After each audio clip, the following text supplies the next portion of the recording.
Namaskar viewers, hello and welcome to Sansad TV. I am Tina Jha.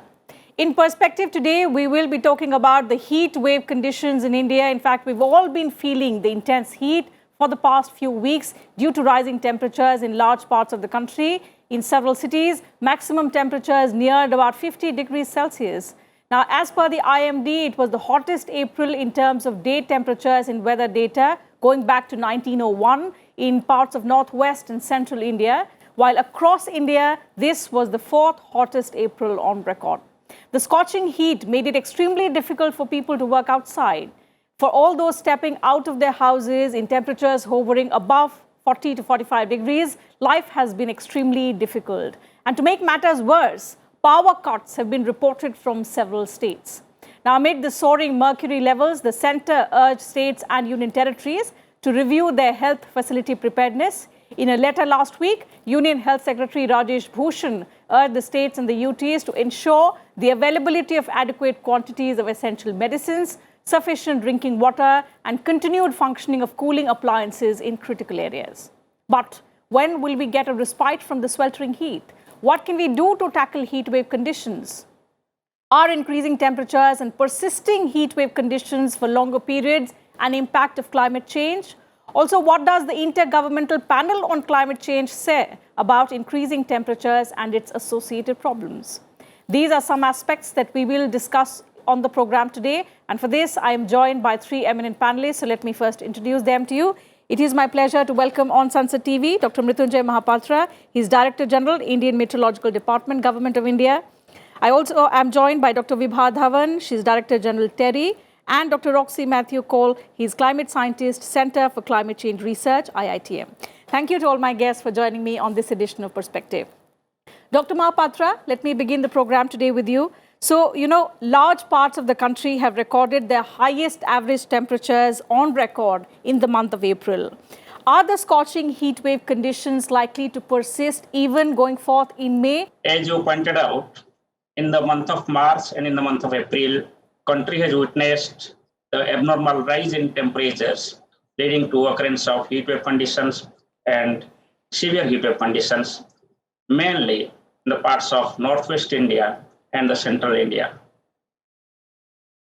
There has been the third highest maximum temperature, that is day temperature, during April, and highest ever in recent years in 2010. Similarly, if you consider the month of March, it was the highest ever temperature considering the period from 1901 to 2022. But if you look at the forecast which we have issued for the month of May, it indicates that major part of the country will have the probability of below normal temperatures, except the northwest India, which covers Gujarat, Rajasthan, Haryana, Himachal Pradesh, Punjab, and adjoining areas of Jammu and Kashmir, Ladakh, etc. In this area, we are expecting above normal temperature during the month of May. So if I just compare these regions, what have occurred in the month of March, April, then I find that for the month as a whole, northwest India will continue to experience the above normal temperatures. As a repercussions, we can expect the heat wave conditions, to severe heat wave conditions over Gujarat, Rajasthan, Haryana, Punjab, and adjoining areas in the month of May. While the eastern part of the country and remaining parts of central India will have the below normal probability, and hence the frequency of heat wave and severe heat wave conditions may be less than the normal. Usually in the month of May, we get the maximum frequency of heat wave conditions in northwest India as well as the central India. So therefore, even if we get the less number of frequent heat waves, we all should take all precautionary measures to safeguard ourselves and our properties from the adverse impact of the heat waves. Okay, so they're going forward. There's going to be some respite for several states, but most states in northwestern parts are going to reel under severe heat wave conditions. Dr. Dhawan, can we say that the fact that large parts of the country are now reeling under these scorching heat wave conditions, the pre-summer months have become extremely intense if we go back and look the last couple of years, can we say it is an impact of climate change and that the scientists had warned about such a change that particularly South Asia is going to witness and that we've begun to witness that kind of change? Yeah, definitely it is a sort of impact of climate change. And scientists, of course, we are trying to keep, and it has been warned, that we cannot afford temperature increase of more than 2 degrees centigrade. And unfortunately, in spite of the efforts which are being made, the temperature is going up. And it is not just that we are talking of the global temperature. The larger issue is extremes of temperature. And that is what we are witnessing, the kind of temperatures in many parts of the country they were never heard of. So one should also worry about not just the average temperature which is going up, it is also the kind of temperatures or extremes of temperatures that we are going to witness. It's not just heat. Tomorrow we can also face a lot of rains, we can face cold and so on. So low temperatures, so all that is on the cards. And it is also localized to some extent, and it is also the global impact. So we really have to take care of both. What we can do at our level, I'll say every stakeholder, every citizen can do their part. And definitely at a global level, what we are talking of net zero and less of GHG emissions from whatever activities we are doing. One is not saying that development should stop. What one is saying is that we should adopt clean measures. We should rely on clean energy. All our activities should be aimed towards reducing GHG emissions as well as heat. So definitely it's an impact of climate change, and I'll say it's early warning to each one of us to take action at our level as well as at the global level, at the level of corporates. So that action is required today. Absolutely. So in the long run, Dr. Kaul, there are efforts which the countries need to undertake, and within a very, very less time, because the impact of climate change is visible across the globe. As Dr. Dhawan pointed out, extreme temperatures, and particularly because we are vulnerable. So what we are witnessing in India, also parts of South Asia, is extreme heat wave, as she said, extreme rainfall. Also, the cold wave conditions in the winter months is extreme. So we are obviously reeling under the impact. The productivity of people, especially the working group, is being impacted. In the short term, if you could help us and our viewers understand how to survive the heat wave, because work cannot stop. The school-going children have to go to the school. So what is it that we need to do in the short term to deal with this crisis that we are reeling under? Thank you, Tina, for bringing in this important discussion on Sansad TV on heat waves and increasing temperatures. So one of the most important way in which we can work on these high temperatures and heat waves is, of course, mitigation. The reason is because carbon dioxide emissions up a lot of solar energy, increase the global average temperatures, and also result in extreme weather events like this. So it doesn't matter when and where and how we emit as a global community, how we emit and where we emit, whether it's Europe or US or Japan or China or India even, yeah? Because carbon dioxide is well spread, well mixed, and also long-lived. Long-lived means even if some of the countries have historically emitted for quite a long time, the carbon dioxide emissions are still present in the atmosphere, absorbing that additional heat. Yeah, and that is what we are seeing in events like this. Now, the data from IMT and even satellite data also shows that the temperatures have been increasing for quite a long time in the Indo-Pak region, not only in India, not only in Northwest India, but also the adjoining Pakistan, where the temperatures are much more higher. The temperatures reached up to 49 degrees Celsius or more yesterday. Now, how can we work on it other than mitigation? Because mitigation is a global responsibility. Yeah? So one of the ways is in terms of early warning systems and adaptation, which IMD is helping there. So if you look at, I saw a byliner running on the screen saying that there has been 62%, 62% increase in the mortalities due to heat waves. Now that has happened for quite a long time. If you look at the several decades, of course, heat waves have increased and mortalities and impacts also have increased. But if you look at the last few years, since we had the early warning system and forecast being integrated into health action plans at a national level or state level, we have seen that this has dropped since 2016, since we had the health action plans. Now, these are quick fixes, I would say, because we have a forecast which says that, okay, in the next 3 or 4 days or next week, we are going to have a heat wave and we can take immediate action, which might save lives. But there is still a catch. Many times, livelihoods are lost. If you are a farmer, your working hours are lost. In fact, future projections show that there would be a 30 to 40% dip in working hours by the end of the century. And we already see that in parts of India because farmers who have already taken loans, thinking that they would get rains this year and thinking that they would work extra hours, are unable to work in this heat. And we had a month-long anomaly of 4 to 5 degrees or 6 degrees in some parts of India. And because of that, they are unable to work beyond 11 a.m. In a day. So these kind of impacts, how do we work on that?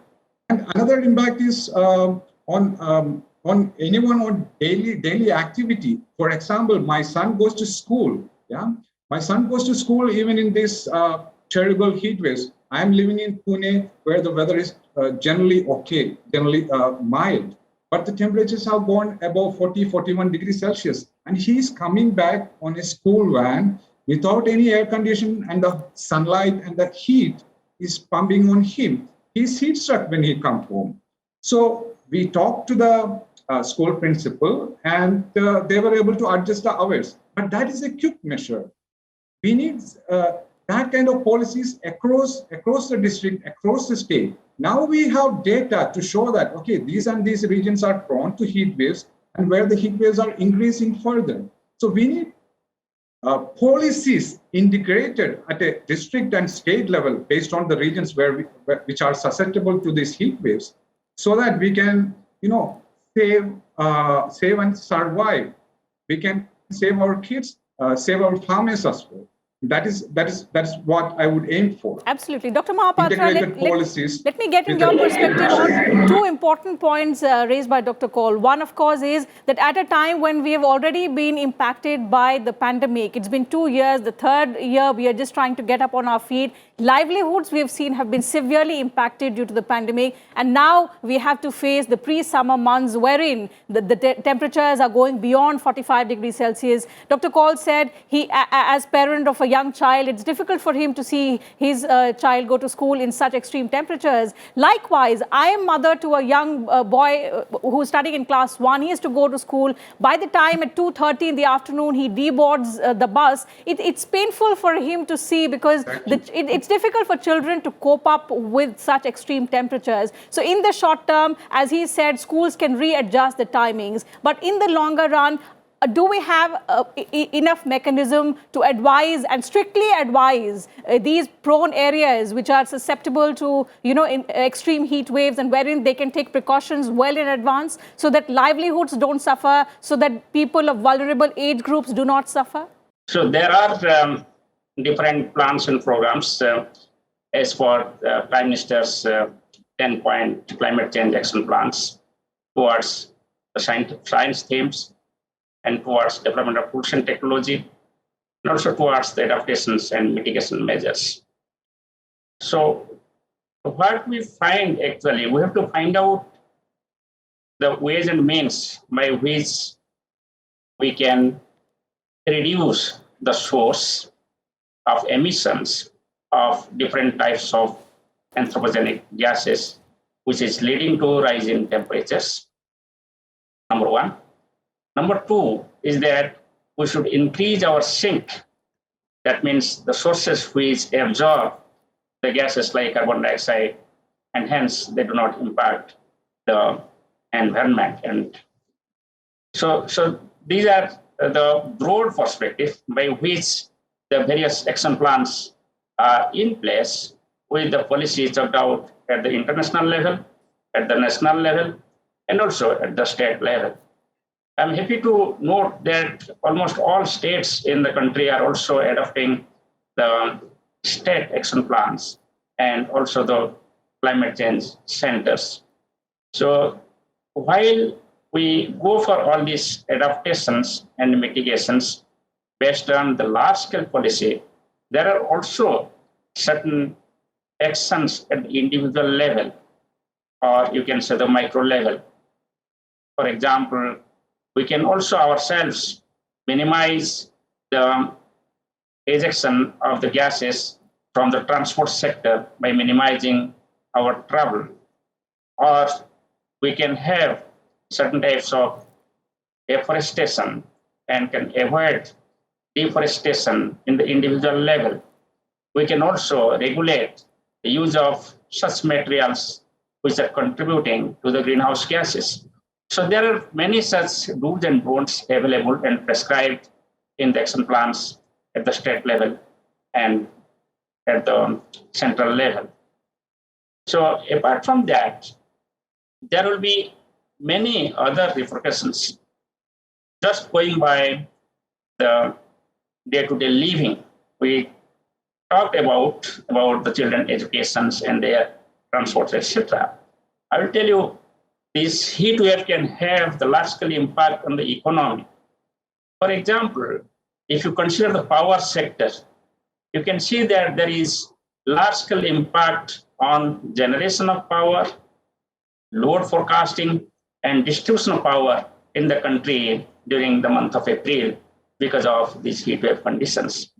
Similarly, if you just look at the transport sector, be it aviation sector or be it the surface transport like national highways and railways, the consumption of the oil or petroleum and the repercussions in terms of the rising temperature are also evident. Say, for example, if someone is traveling by train over the area where there is heat wave conditions, there will be actions needed by the railways authorities to ensure that there is sufficient water, there is air conditioning, or there is some arrangements so that people can feel comfortable. Similarly, the individual passenger also needs the information to be equipped by themselves so that they can take the similar actions. Okay, so what I want to say that so these were some steps that you have suggested. Absolutely, that individuals must do. But largely, Dr. Dhawan, if we talk about the National Action Plan and our commitments towards meeting the climate targets, how are we progressing and how do we need to accelerate our efforts? Because the impact, what we are feeling today is huge, and the repercussions for our future generations are going to be huge if we don't act now. Absolutely. Because see, really speaking, most of us, we have worried about kind of a materialistic society, what we are leaving for our children, and have forgotten about the environment. What I would like to say over here is that it is individual action as well. Because of the economic growth, which is very good for the country and each individual aspires for that, we have also become a wasteful kind of society. If you just go back, not very long, maybe 2 decades back, we hardly had one air conditioner at home. And even we were so sensitive that how much to switch it on. Now today, every house, every office is simply air conditioned. So it is the kind of burden both on the energy utilities that we require more of energy, and at the same time, the emissions, which are further adding to the regional temperature increase. So we all have to become sensitive towards it. And let's go back, like 20, 30 years back, we hardly had any car which was air conditioned, and today the buses are also air conditioned. So they all are adding to GHG emissions. Now, I don't want to sound negative that is required by the country, by each one of us. So what we also have to do is act responsibly. We also have responsibility towards putting more trees, ensuring that whatever water we are using, that is recycled, water harvesting is done. We are ensuring that our aquifers, because if you take care of aquifers, the trees will come on their own. But if you start using all your natural resources in a mindless way, then it's very difficult for us to reverse this. And rather, it is difficult even today to reverse what we have done in last few decades. So, as rightly mentioned, that it hasn't occurred overnight. It is also, and COVID has shown us that we have only one planet to live in, and so therefore, whatever happens in one part of the globe is going to have impact on the other part. The unfortunate part is that the developing countries, including India and many other South Asian countries and others, are going to be badly hit, negatively hit. There will be few parts where temperature increase is a welcome step. So we are going to be badly hit. And it is therefore our responsibility that we work towards using clean energy, green energy, and use as much as all the natural resources as are required. We should not overuse them. And over there, as rightly mentioned, government definitely is taking steps. Their policies also shows way to each one of us. But at the same time, as individuals, we should also worry about how much of GHG we are emitting on day-to-day basis. Absolutely. Very rightly said that there's just one planet, Dr. Kaul, and it's awareness and responsibility at individual, societal, national levels to save this planet and the resources that we've been given from this earth. But the point is the damage that we have done over the past century, and now the threat that looms large over not just South Asia, but the world at large. We've seen extreme weather events that are across different parts of the world, and that is something that is impacting all living beings on this planet. So globally, although there are efforts which are being made, but do you think they are enough to sustain and help us rebuild the planet that we are actually aiming at? Well, let me slice down that to three levels: the global, national, and kind of individual level. Yeah. And what the recent IPCC, the Intergovernmental Panel on Climate Change, says is that none of the nationally determined commitments in reducing emissions are sufficient enough to keep the temperatures down. Now, whatever impacts that we see until now is a response to that just 1 degree Celsius of global temperature change. And what the IPCC report is saying that even if we stick to the commitments, all the global nations stick to the commitments, even then we will hit 1.5 degrees Celsius of global temperature mean by 2040. That is within less than 2 decades, and 2 degrees Celsius between 2040 and 2060. So even at 1 degree Celsius, we can't even imagine the impact. So double that temperature, that is beyond me. Even as a climate scientist, I cannot gauge the impacts in terms of extreme weather events like cyclones in the Arabian Sea, heat waves, floods, extreme rains, and other kind of impacts. Now, where does India stand? India has come a long way from zero to, I think, about 50 gigawatts or more of installed energy support in terms of solar energy and other kind of resources. But there is still a long way to go.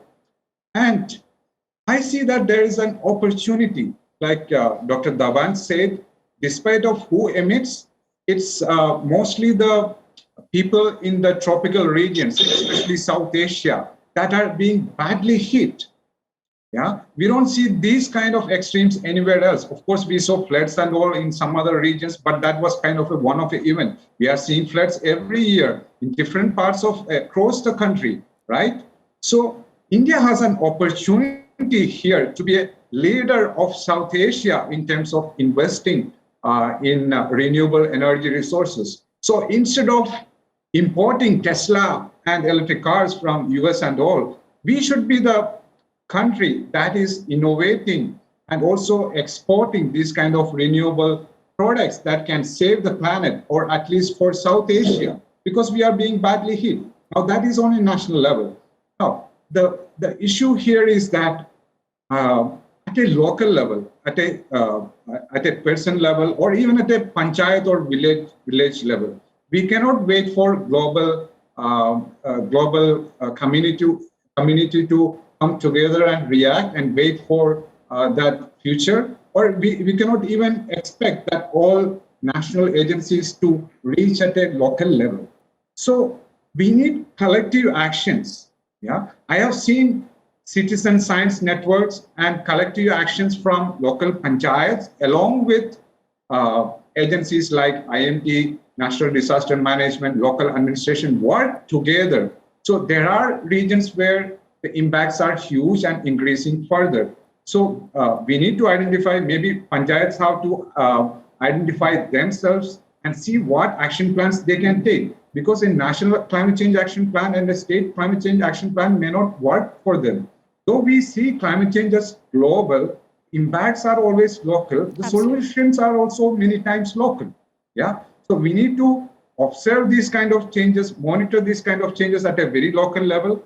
A national agency like IMD may not have that reach. It has a reach up to district level or sometimes at block level also, and it is expanding, of course, which is good. But we are in an urgency now. So many times we need panchayats or villages to come up and disaster-proof their own communities. So we need to work on that local level. Absolutely. So these changes are happening at a very, very quick pace. And it's important, as all three of you have pointed out, that solutions to this crisis also happen at a pace faster than the damages. Because if we are to survive on this very planet, and if we aim to rebuild, and the commitments that the global community has made to keep the temperatures under check, the actions have to be visible, and as all of you suggested, it needs to be at all levels: individual, societal, national, and of course global efforts, wherein all countries have to work in tandem to keep climate change impact under control. Time is running out. With that, I'll have to wrap up the discussion today. Thank you to all my guests once again for joining us on the program today, sharing your perspective with us and our viewers. It was a pleasure having you on this edition of Perspective. So that's it from us on this edition of Perspective today. Thank you to all our viewers as well for their time. See you again next time. Thank you once again.